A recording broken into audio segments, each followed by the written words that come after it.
Hello, everyone. Thank you for popping in and watching. So if you're here watching this video, there's a really good chance that you've got a little one, maybe a baby, maybe a toddler, maybe even a child, an older child or a young child who is struggling with sleep at this point in their life. Maybe they were a good sleeper and then there are some transitions that happened and now they're not sleeping. Maybe, they haven't been a good sleeper, at all yet. So no matter where you're at, you've come to the right place. So before I get started sharing what I did to very easily and fluidly get my little one sleeping through the night without the tears, without the hassle, like it was really easy, it was painless. If you want more content like this, I share a lot of manifestation tips. I have a lot of meditations. My partner has a lot of great healing tips. So if you're interested in any of this, like this video, subscribe so you get notifications. Every Friday we drop a new video, so check us out. You can let us know in the comments what you're interested in so that we can put out videos that will best suit you and your needs and help you in your journey. So yeah, we'd love to do that. We'd love to serve. So without further ado, let's get started to what you're here for. So sorry guys, I mess with my hair a lot. Okay, so anyway, so these are the steps that I took to very easily and painlessly, and working with natural laws and the universe, what I did to get my toddler sleeping through the night. So I did this with both of my children. I currently have two children. I have a 2-year-old and a 3-year-old. Oh no, my son just had a birthday. I have a 2-year-old and a 4-year-old.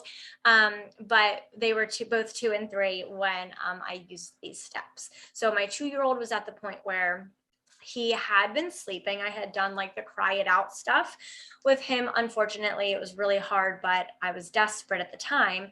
And I had gotten him sleeping through the night, but then he went through what's called the 2-year sleep regression, and that all went out the window. And we were right back to where we had been before. And when I used it with my 3-year-old, he was at the point where he had been sleeping really well, but then we transitioned to a toddler bed. So it was from the crib to the bed, and that totally messed him up. So he was like not sleeping. We would be up with him until 11 o'clock at night. Was not good for myself or my husband at all. We didn't get any time together. We didn't get time to ourselves.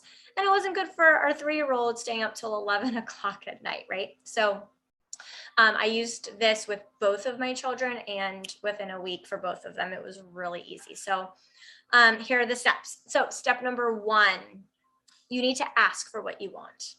Okay, so this is setting an intention. So you need to be as absolutely clear as possible. Okay, because if you just put out to the universe, like, I want my child to sleep, well, the universe is very literal. Okay, so you might say, I want my child to sleep. So your child might start taking like naps during the day, or start sleeping really good for naps, because that is sleeping. Your child is sleeping. Or they might fall asleep really well, but maybe they won't stay asleep. So you want to be really, really clear with your intentions here.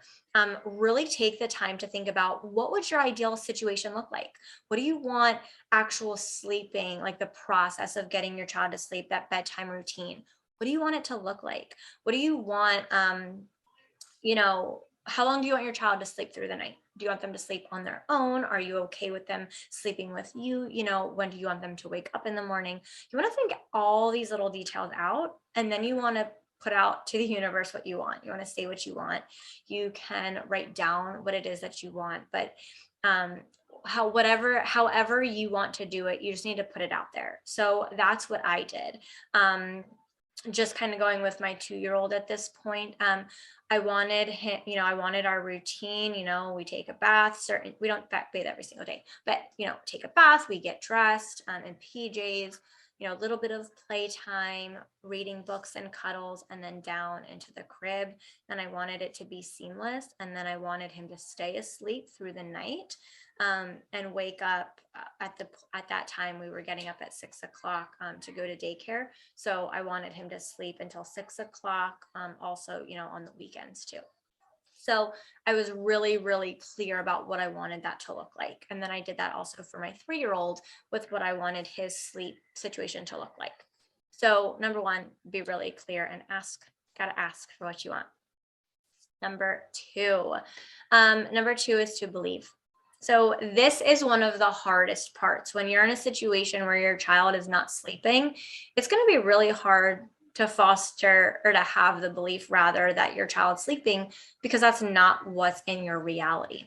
So what you want to do here is take the steps to actually foster the belief. And there are a lot of different manifestation tools that you can use that can help you with fostering belief. So if this is something that you want more tips on or you have questions about, please drop it in the comments. Let me know. I'm happy to help you with that. For me, I didn't have trouble fostering the belief because my child had been sleeping through the night. And this was now just, he was going back, he was reversing, to not sleeping anymore. So I was able to go back to that belief of what things were like prior to the 2-year sleep regression, or for my 3-year-old prior to when he was prior to the transition of his bed. So that was very easy for me. But yeah, if you need any help with fostering the belief, it's a very easy process. There are a lot of different ways you can do it. So you just find what resonates with you. But I can absolutely help anybody with that who'd like some tips. Number 3 is trust or faith. So some people don't like the word faith because it reminds them of like religion, and faith really just is an all-knowing. That's really what it is. It's a trust. So you could say either word depending on what feels right for you and what resonates. So this is knowing that it's going to happen, knowing that it's here, and taking little actions. So this is where you might read an article that gives you like some kind of gentle tip, or you might have a friend suggest a book to you, and you go and read the book, and the book has like this amazing tip that's gonna change everything for you. Because what happens is when you ask for something and you believe in it, there's a gestation period between what you ask for and what you're asking for, like between asking for it and it coming to you. Okay. So this is what I like to call the bridge of incidents, because it's invisible. You can't see it, but it's happening. Kind of like a gestation period, like when you get pregnant, or, when women get pregnant, you can't see the process of the baby growing and developing, but it's happening. So all these different events or things are happening behind the scenes that the universe is doing that you don't know about until it comes to you. So the universe will give you opportunities or people or experiences or knowledge will come to you that is going to help you achieve whatever it is that you're manifesting. So it is up to us at that point to say yes and to accept those gifts that are coming our way. So you just have to be really aware and kind of pay attention to what comes to you. Number 4, step number 4 is to let go. Okay, this is one of the hardest parts, especially in the beginning of like any kind of manifestation practice. But when we hold on to this desperation or this wanting for something to come to us, we are actually creating resistance. So we block flow, and then whatever we're trying to manifest can't get in because it's blocked. So we really want to open up here, and we want to let go, and believing and having faith or trust. All of these things are going to help us to let go. Expressing gratitude for the thing before it happens is a really good way to do this. So I would express gratitude for the fact that my baby is already sleeping through the night. And even though it wasn't happening in my physical, I was still thankful and grateful for it, because gratitude is one of the most powerful feelings that we can have. So when we express gratitude for something that hasn't happened yet, it's fostering that belief, and it's really powerful to bring it to you even faster. And something else that you can kind of do with that is just start acting like your baby or your child, your toddler is sleeping through the night. So like what I would do is I would put myself together in the morning.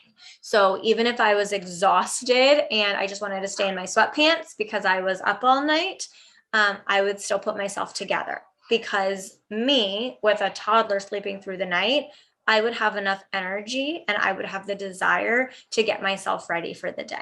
Okay. So more, I can give you more on that. Just let me know in the comments if that's something that you want some help with.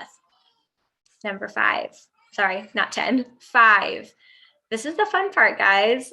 Receive. Watch it show up, watch it come to you. So by doing all of these steps, I was able to manifest both of my children. Okay. He's crying, so I have to go, but yeah, watch it come to you. It can be so very fast. And let me know if you have any questions. Thanks, guys. See you next time.